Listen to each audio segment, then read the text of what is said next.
Today we're going to talk mostly about the populist conjuncture article by Ibsen. But I wanted to start out today, like I said last time, I just wanted to briefly kind of go over because it's probably not obvious what you do with a degree in sociology. So just in case people were interested in it, or just more curious what people who get this degree generally do. I thought I'd go over that just kind of briefly. So here at Benedictine we offer two different majors within sociology. We have a regular sociology major and a criminology major. So generally what sociologists do is so you have your career sociologists who go on to graduate school, get their PhD, and they do research, right?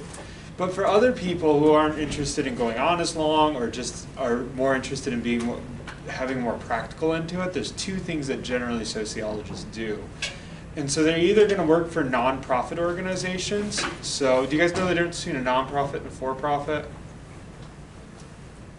Any nods? What's the difference between a nonprofit and a for-profit? Do people know this at all? Nonprofits, essentially, you don't have anyone making profit off of it. It's usually nonprofit sectors is usually charities. So a lot of people in sociology wind up in charities. That's often what they work in. And regardless of where you go, a good chunk of your nonprofits are run by people with backgrounds in sociology, which kind of makes sense if you think about a lot of the things we've been talking about. It deals a lot with things like poverty. We deal a lot with things like race. And so it's sort of a natural fit if you want to go out and try to help people to sort of have some background in that. So that's one thing that people generally do who study sociology. The other thing is that they work for government organizations. So one of the things that ends up happening practically a lot is something called evaluation research. A lot of people who do that are sociologists, where you essentially evaluate whether given government programs are effective or not. So if you think about, once again, a lot of the discussions we have in sociology deal around issues of policy and whether they work and whether they, right? We've sort of seen that quite a bit. We'll see more of that this week. So that's what a lot of people, people who are professional sociologists that don't work in academic departments, that's what they're doing. So, and often it depends on what sort of organization you were, what form of government organization you're talking about, but if you're talking about particularly anything that's going to have to do with offering aid to people, things like that, a lot of times a good chunk of the people involved in that are going to be sociologists as well. Thirdly, you can go into something like marketing with sociology, and if you think about the micro end, that's what a lot of people do from there. Okay, so, and then I said also that we have we offer something on criminology. We talked about before, of course, criminology is a subfield of sociology. Focusing directly on that, essentially it's the same thing when I said about government agencies. So a lot of sociologists have backgrounds in criminology, so they also have a tendency to work for those government agencies, right? So if you have more of a criminology focus, that's essentially the same sort of work that you would do. Okay, any questions about any of that? I just wanted to go over that briefly. Okay, cool. Once again, that wasn't a plug, so I'm not trying to convince people. I just figured since we offer two degrees here, it's probably useful just to point out what they're for, in case people are interested in that. And actually, a lot of some of the charities that are around on campus, you guys probably haven't gotten to interact with them very much, but the Simple House hasn't come out at all, have they, because of COVID, I'm guessing. Yeah. So there's usually most semesters there's some charities that are very active on campus, and they come out, and a lot of our majors have went into those charity organizations after the fact. One of which is the Simple House, which is something to help homeless people down in Kansas City. I think almost half of their staff actually comes out of our department. So, yeah, just in case you're curious on that. Okay. If you have any questions in the future about something like that, just let me know. Or if you want to get in contact with charities that help in the area or something like that as well. Okay, so our article, the populist conjuncture.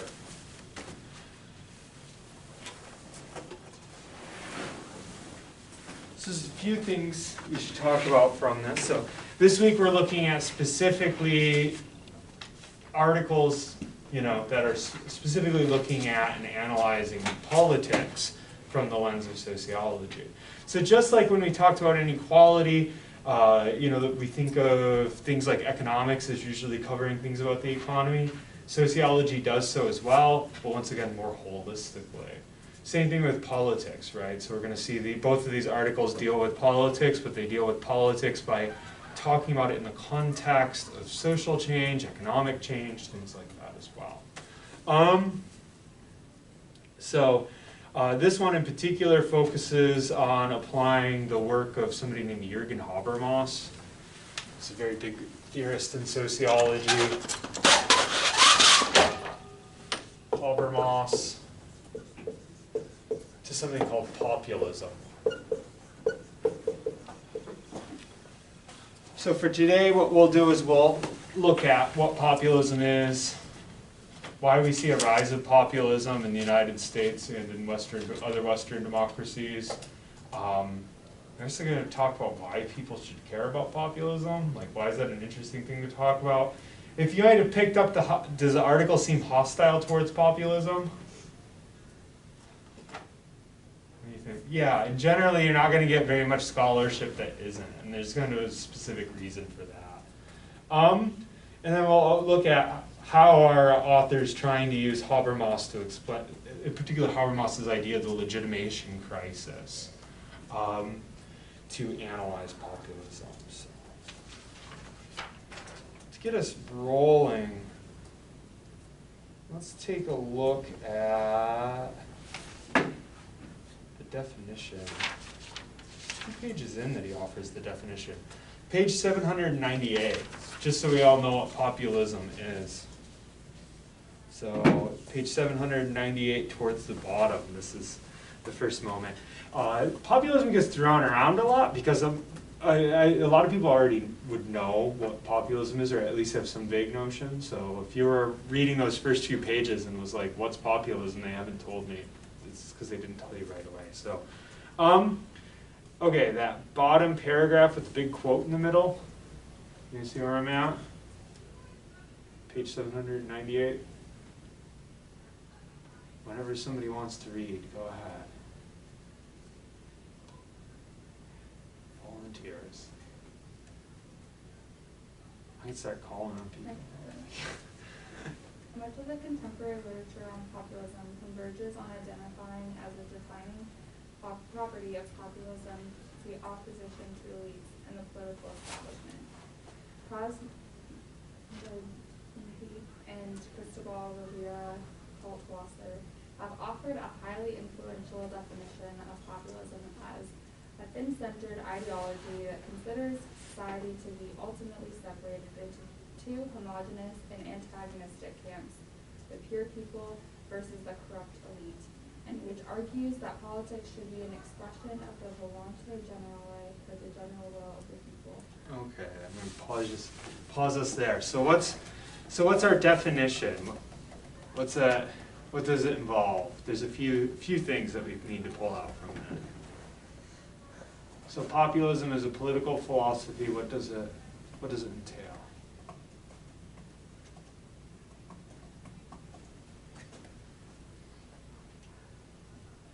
Well, I was a little confused because I guess in America when we talk about populism, it's a little bit like this took it almost, it kind of sounded a little bit more like a kind of bourgeoisie kind of mentality where it's like there's the rich and then there's the people who are, like there's the corrupt elite and then there's the people who are not, corrupted by the elite. So it kind of was like, I got that kind of like Marxist like tinge to it. Yeah. But I guess in America when we talk about populism, I think of it more as the commoners kind of, and their pride as being commoners and not, it's just a little bit less talking about the elite. Yeah. Does that make sense? No, it does. So to frame that, so when we talk about populism, right? Like, what is that like? So even within your language, what does populism identify with?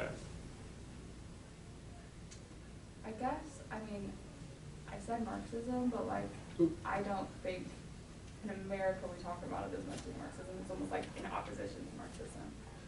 Oh yeah, it is, and we'll get to that. You were talking about like the common people, Yeah. right? And that's kind of like that appeal to like the everyday man as a part of populism. So the idea is that, and so it uses the language of political elites, right? But so how would you?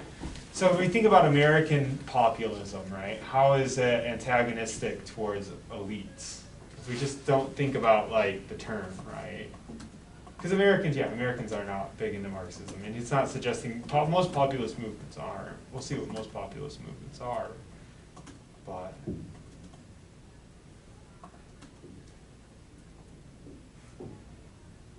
so who would be like the elites within American populism? Do you really know any movements that were populist movements in America recently?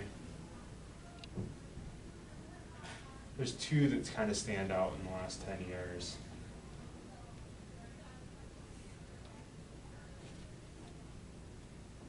I don't know if this is right, but Yeah. like the whole issue with like immigration right now, and like how some people think that, you know, we shouldn't let immigrants in so easily, and like because like they're taking our jobs or whatever, like that's like a common person like issue. Like we are looking at the you know, what they're taking from the common American person. Yeah. Is that kind of an example of what you're talking about? Yeah. So the anti-immigration movement was one of the populist movements in recent years. Totally, yeah. And so you hear that very much so, that sort of language, and we'll get into like how that fits within other forms of populism. But yeah, you get that sort of language as if like the political elite made some sort of decision, but the common everyday people want something different, right? And politics should be an expression of that general will. Yeah. I guess I kind of forgot about it, but Yeah. what I was getting at my first comment was like the Yeah. Tea Party. Yeah. Like, that's kind of what I think of, and obviously they're very like anti-Marxist. So that definition that the reading provided almost sounded like, even though it's not Marxist, it kind of had that little like air to it. Yeah. Yeah, and I think it was like, you're picking up on like a word choice. Yeah, maybe. Right? And so like, but I think very much so what the article has in mind is something like the Tea Party. Okay. Yeah, the Tea Party is another big one that was sort of a populist movement. But why is that, so like getting back to the idea, like how are those seen as against elites? Who would be the elites in that worldview? So you think about like the Tea Party, who would be elites to the Tea Party? Like, I think they're thinking about like establishment Republicans and establishment, well, also just like Democratic leaders too. Yeah, the Tea Party was pretty hostile towards existing political leadership, right? Or really hostile towards people who worked for government bureaucracies, right? Various government bureaucracies. This whole sort of like Tea Party started the drain the swamp sort of language, right? Like a swamp being, it's a joke because DC's built on a swamp, right? So the joke is like, get rid of all those professional politicians, right? Those are all examples of populism. Okay, what else could we pull out of this definition? So one is that they want the general will of the people, and they separate out the pure people, the everyday people, from elites and elite interest. What's the other part of this definition? And I think, by the way, the elite, the reason why it's worded that way is because like you'll get populist movements that are specifically socialist as well as far right. So like it's kind of hard to find a language that both sides would actually use. But there's another. What does that box quote start with? What's the phrase?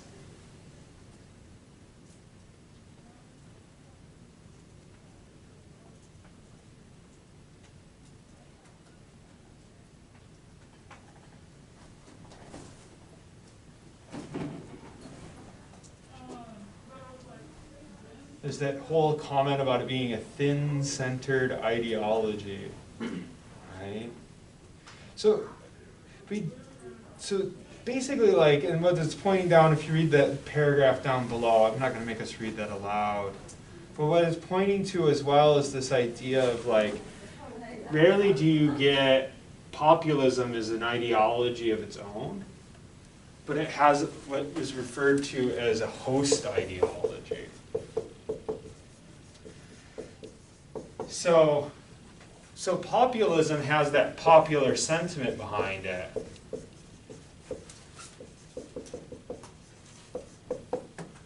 Right? But it attaches itself to some sort of host ideology.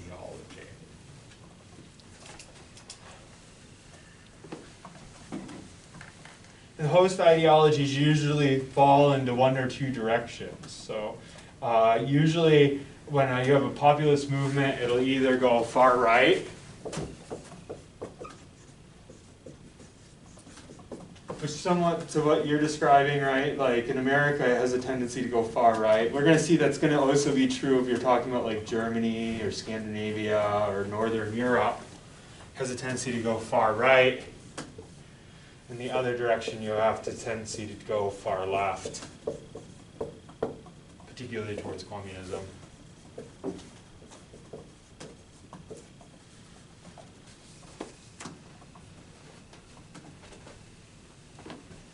So populism will usually go, as a host ideology, will either go far left into communism or far right into something akin to authoritarianism.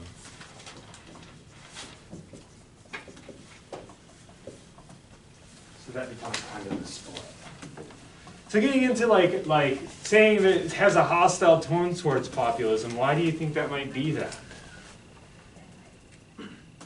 This is tying into an old literature on democracy. To some degree, its origins of it. Or even like ancient stuff on democracy will talk about this. What's a danger to populism? What's a danger to sort of direct democracy? Does anybody know?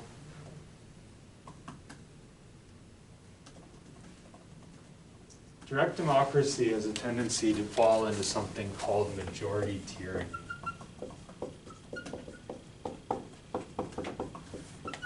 Has anyone ever heard of majority tyranny before? So actually, like this seems so. The idea of majority tyranny, the phrase itself actually comes from somebody named Alexis de Tocqueville, who did a study of America in the early 1800s. So he was French and went over to the United States to consider like what should democracy look like. And so he essentially outlines like all the positives and negatives of democracy. And one of the negatives is this idea of majority tyranny, which to some degree we can relate this all the way back to something like Plato. So the idea of majority tyranny is that democracy has a tendency to either be the best system of government or has a tendency to be the worst. So democracies are exceptionally dangerous. And the reason why is because the majority can become tyrannical. What that means is that a lot of times, like, if you're talking about someplace that isn't a democracy, there's usually no vested interest in suppressing different groups of people, right? So, like, you think about, like, for anyone who is a minority, democracies are sometimes more dangerous. And actually, democracies have a track record of being worse towards minorities than other systems of government. And you can see that in things like often, in a weird way, so populism often gets tied to having authoritarian leaders that will often suppress, right, other populations. So there's a classic example of this is what? So does anybody know anybody familiar with the populist movement that happened in Europe in the 1930s? Huge populist movement, took over multiple countries. So fascism was a populist movement. So places that went fascist were democracies.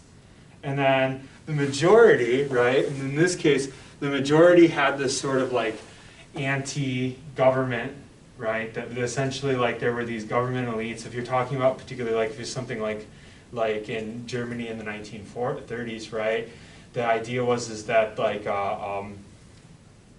the existing parliament system there was essentially like latently Jewish and was oppressing the majority of Germans.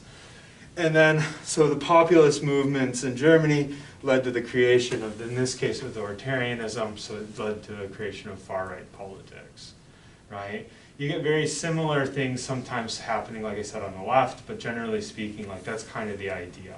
So democracies have a tendency to lean into sometimes, right, having even more extremely repressive systems of government than what would exist in other systems, which only is, to some degree, like this is why like direct democracy doesn't become a thing in most constitutions. So in the United States, we don't, in our constitution, we didn't set up the government to be direct democracy. So thinking about populism, populism wants to throw out like all the sort of like layers and restrictions that, so does anybody know how, like, why I say so? America doesn't have a direct democracy, right? Does anybody know what that means? What do we have in America? Yeah, but essentially America's a republic. And in particular, it's a republic that does what? Like, is anybody familiar with, like, from back when you took government classes, like the different, like branches of government? What are the branches of our federal government? Legislative, judicial, and executive. Yeah, so you have a legislative branch, you have a judicial branch, you have an executive branch, and those different branches are supposed to check one another. You also have states, like state and local governments, as well as federal government, so it's a tiered system. So the idea is like, in America, the idea is essentially to avoid this issue of majority tyranny. Essentially what we do is we just create a system where we have basically like a grid. We have federal, state, local, and in all three systems you have a judiciary. Right? You have some sort of direct democracy in the form of legislative branches, and then you have an executive branch. And so the idea is you just spread the power out and you put conflicts built into the system against these different groups of people, right? Populism, to some degree, wants us to get rid of some of these restrictions in America, usually. So what you'll often get is populism will strengthen the executive branch at the cost of the other branches of government. Does it make sense? So what it's doing is it's taking something that isn't like, because in America we don't govern on the basis of the general will of the people.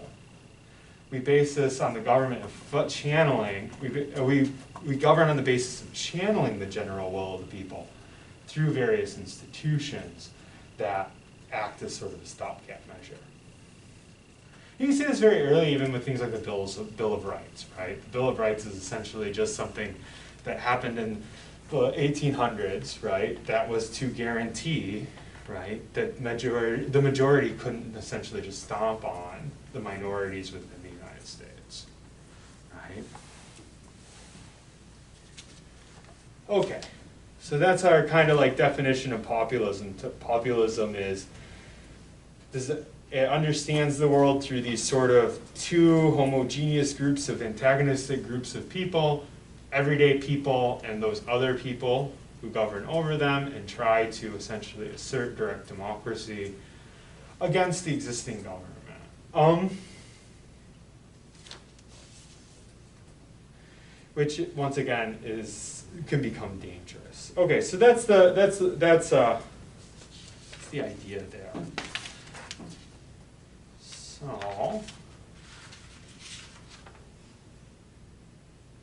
So okay, I had mentioned that the United States and Northern Europe has a tendency to have different kinds of populist movements than Southern Europe, right?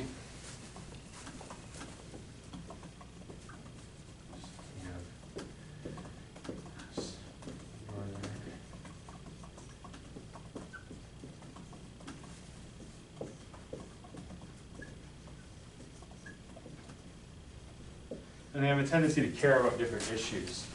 So they both will try to dismantle existing governmental organizations, but they'll do them with different impulses.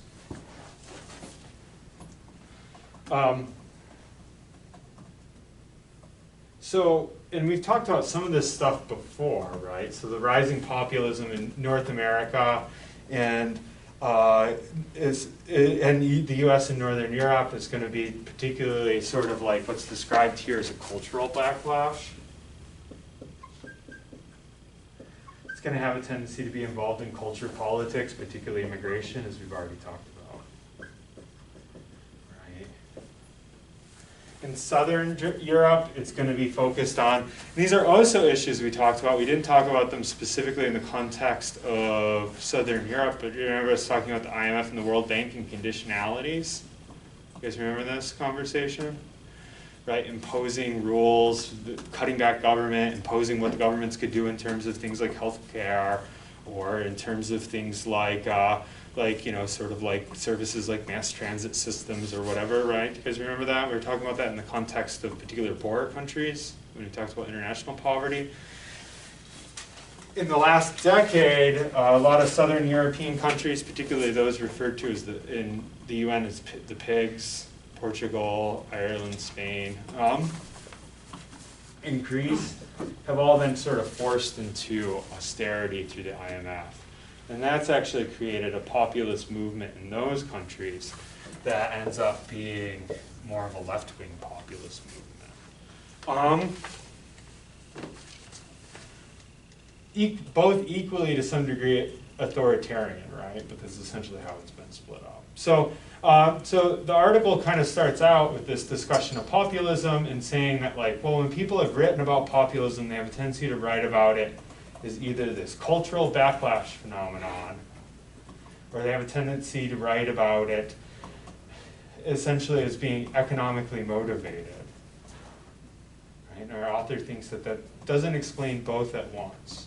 It doesn't actually deal with the central problem of populism, which is this attempt to get rid of elite control, right? Make sense? Everyone following it so far? Cool. Okay, that gets us to talking about Habermas and legitimation crisis. This section starts on page 799. Following along.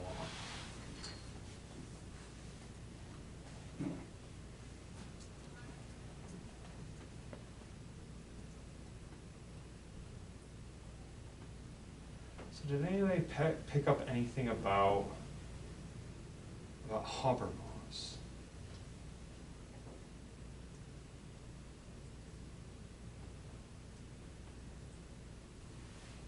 What's Habermas's project? Yeah. Updating Marx's critique of populist society, which Yeah. he did to reflect the structural changes that capitalism had in their future. Okay, yeah, so what is it? Quoted that, so. Yeah, it's a good quote. Yeah, that's totally, so what does that mean? Did anybody catch this thing about contradictions? This is a big thing through this section.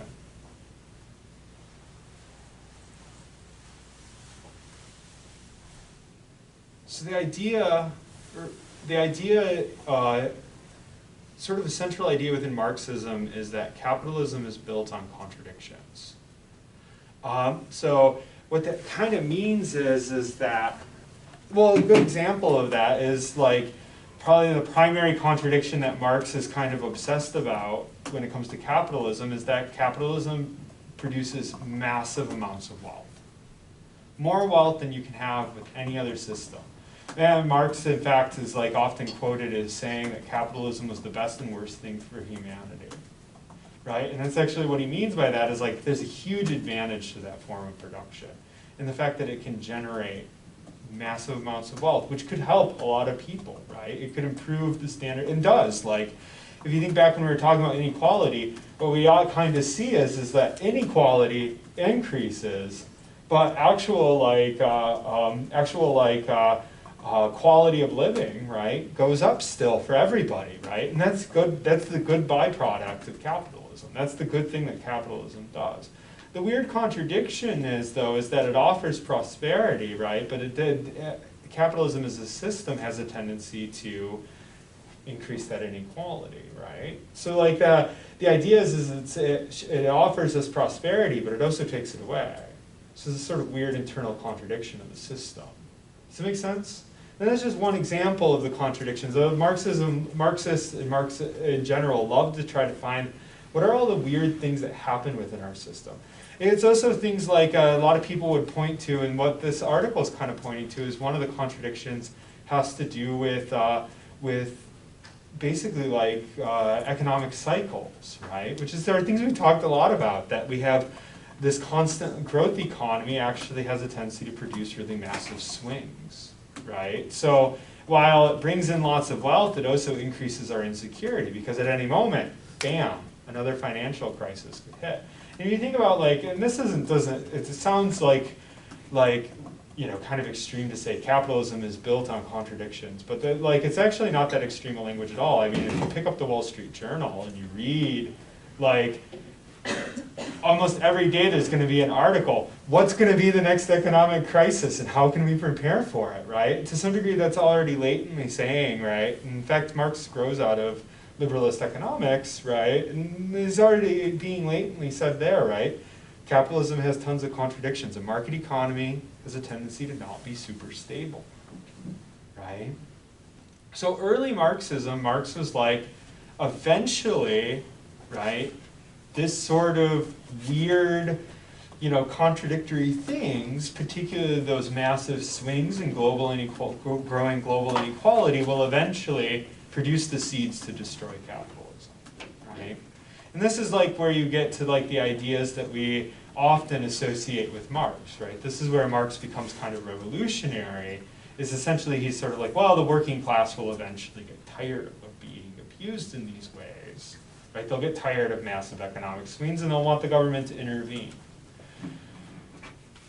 Never happens, right? So you know, this becomes the prediction, and then all of a sudden we're talking about the time you get to Habermas 120 years later, and all those things that people were waiting for, it just didn't occur, right? So Habermas is sort of like, okay, how do we revamp Marxism to still make it something useful for analyzing what's going on economically, right? That isn't so dependent upon, and if you also wondered why we talk about Marx so much, but we never seem to talk about revolution, this is why. It's because of things like Habermas, that essentially removed the other pieces of the analysis, the stuff like the contradictions embedded in the system, from that idea that someday we're going to overthrow the government and place something else in power. Okay, so for for Habermas, what he's interested in is what happens after World War II.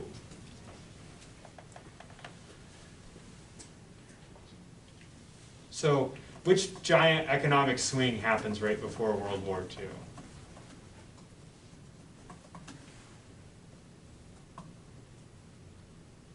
So we're talking about these sort of collapsing systems. Does anybody know which one happened right before World War II? The Great Depression, right? Does anybody know what the policies that were constructed around the Great Depression were called? They're through this entire article, actually. And actually both of our articles I use this term a lot for this week. Welfare. What's that? Welfare state. The welfare state, yeah, the welfare state is a big part of this. So, welfare state. There's another term that gets used, starts with a K.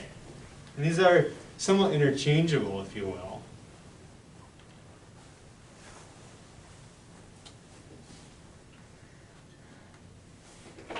You guys see the word Keynesianism throughout here? So Keynesianism is referred to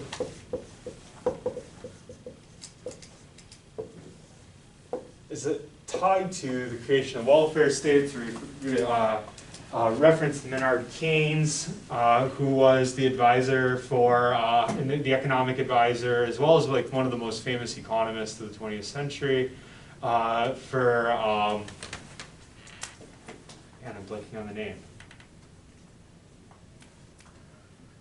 Roosevelt, sorry. So during the 30s, right? So Roosevelt enacts these sort of policies. Sometimes at the time it was called the Great Society Program. And essentially, like most of the social welfare net that we have in the United States grows out of that. And it's collectively known as the welfare state. The United States isn't the only country to do this. In fact, all over Europe, you have the birth of this new system. And so the idea of the welfare state is essentially you just use state power to absorb some of the difficulties created by capitalism. So basically what happened under Keynesianism is that you had government could use spending to reduce those sort of waves. So initially, like the idea, so Keynes would do, so are you guys familiar with, in the 30s, they had something called the New Deal? So the New Deal is like archetype Keynesian economics. So under the New Deal, essentially the idea is that you do two things during a depression. You reduce taxes and you increase spending, right? And so you're not putting a tax burden on any of the companies, but then at the same time, you're increasing spending to essentially sort of jumpstart what's happening. If you hear these stories, like, just to make sure that people were getting paid, they'd have people dig ditches and bury them again, right? Because if they didn't have anything for people to work on, they needed to just make sure that money was being pumped back into the economy, right? And then the idea is that after that depression is over, after the recession ends, you flip it. You increase your taxes and you decrease your spending, right? And so if the government did this, essentially what it could do is it could kind of, if you think about that shock, it could essentially just flatten that shock out, right? And make it so that people didn't experience what happened in the Great Depression, right? They won't experience as great of what occurred. But you still see those policies today. And actually, like, this isn't as, so Keynesianism has an effect even on conservative politics today sometimes, right? And you think about things like what happened with the coronavirus. Are you familiar with what happened this spring in terms of government spending policy? Did anybody's family get this? Yeah, the relief checks, right? The relief checks are essentially, it's Keynesianism, right? It's trying to buffer that blow, give people money. You know, when you distribute money downwards, right, especially in times like that, essentially it'll get spent, right? Because, like, you take those checks and you use them for rent, you use them for food, you use them for whatever, right? So it regenerates back into the economy. And that's essentially what that was for, right? It was to stimulate the economy. And that's totally a very Keynesian thing to do, right? So that's, in essence, so according to Habermas, what we see is we see the welfare state sort of allowed capitalism to continue. It reconstructed capitalism as, if you will, a friendlier version of capitalism. There's still growing inequality, but people don't experience the really harsh outcomes of that as much under the welfare state.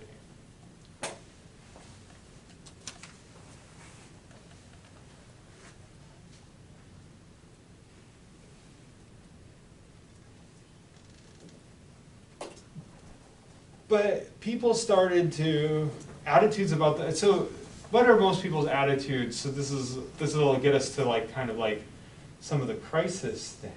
What are some of the attitudes people generally have about welfare, even the word itself? Do most people like the word welfare? What in context do you usually hear the word welfare?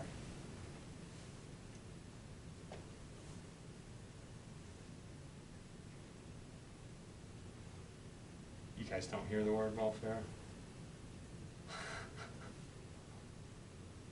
People who need, like, financial aid. What's that? People who need financial aid.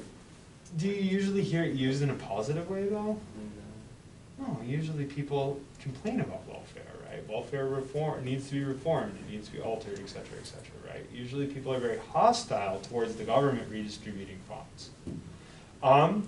Even though, right, like going back to, like, in the 30s and 40s and 50s, that was very common.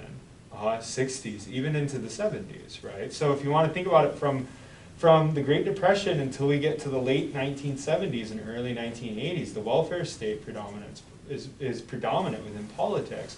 But then starting in the 1980s, and we've talked about this, we moved away from those sort of policies. We tried to cut the government via austerity, right? And so basically what Habermas is wanting to claim when he's writing this in the late 70s originally is that we could argue that the government has been seen as going through kind of what he would refer to as a legitimation crisis.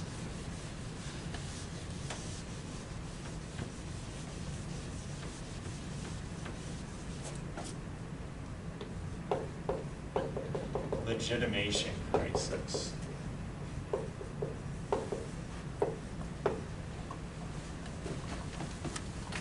Okay, and let's get into that. Let's leap down. We should talk about some of his categories. So on page 800, if you go down to "It is here that Habermas," you guys see where I'm at? So if somebody wants to pick up, it will just pick up from where, just read the paragraph. Somebody read the paragraph?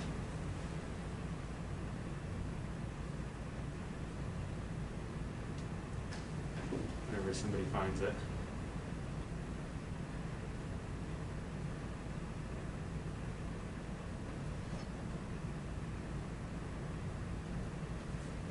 How about what you read?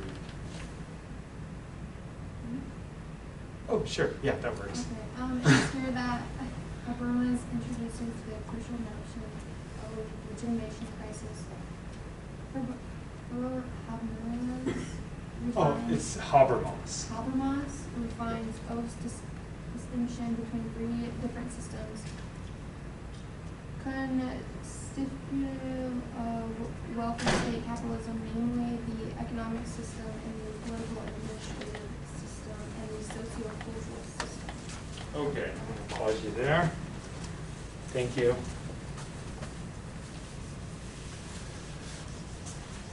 Okay, so Habermas, he's going to see, and Habermas likes to do this, a lot of this sort of work where he sort of maps out different systems and how they interact with one another. And so Habermas here is talking about three different categories. So capitalist economies, which you have the political system and the economic system and the cultural system. So his work on legitimation crisis is on how do these things interact in a way that creates crises. Right? And crisis in this terms, basically creating crisis in terms of, like, if you want to think about it, exposes the contradictions of our system. Right? So going back to, like, he's this updating of Marx. So he wants to claim that because of, in essence, like if you think about Keynesianism and stuff like that, because Marx missed out on the interaction between politics and the economy and how those relationships could differ, he missed what was going to happen with the contradictions of capitalism. So point being is that we can still get thrown into crisis, but we do it through the way in which these institutions interacted. Another big piece of his theory, just while we're talking about it, is that for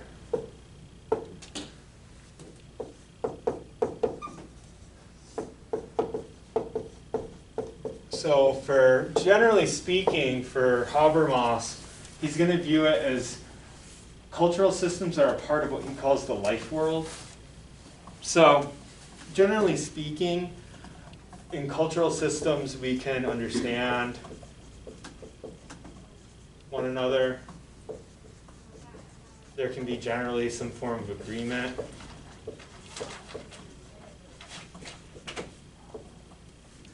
This is where, to some degree, like our understanding of the world can happen really well. So if people can bracket out politics and economics, and we think about this like you get together with people, you have conversations about things that don't have to do with politics and economics, it's going to be very easy to find solutions in a very immediate fashion. But the second that politics and economics sort of comes in, there becomes tension, right? You ever feel this? For Habermas, Habermas would understand the world very much so in that politics and economics are what he refers to as concretizing institutions. So they have a tendency to destroy the life world. So they have a tendency to destroy our ability to interact and come to some sort of understanding. So he's really often very interested in this play between politics and economics and our culture. Make sense? And I think like if you just think about like, you guys have heard a lot, right, about tensions politically, right, as we polarized in the United States, or at least our attitudes towards each other are polarized. That it becomes impossible to kind of have a conversation, right? And that's exactly kind of the process that Habermas is interested in, this process of the breakdown of culture. The legitimation crisis stuff happens within basically like when culture is going to become very wary of politics, as we're going to see. Okay. So within those systems, he's going to have two different forms of crisis. You have a rationalization crisis. That's when you're going to have here. And then you have a legitimation crisis. And according to the idea of a legitimation crisis, essentially what happens is that people's trust of the government dissipates. And for Habermas, the only thing holding our political system together is that we legitimate it, right? That we believe it works. If we cease to believe that politics works, it loses its ability to function normally. It loses its ability to essentially to hold together. Because in essence, we just orient ourselves to the state because we believe it's real, it has a real impact, and and to some degree believe that it's legitimate. Right? Without that, the whole thing breaks down. So to some degree, according to what our author is going to do, he's going to use this idea of the legitimation crisis to make a claim that our trust towards the political system has been waning in recent years. And that's why we're experiencing these sort of populist movements in response to it. I think I'll finish up explaining that when we get back. And then we'll talk about the other article.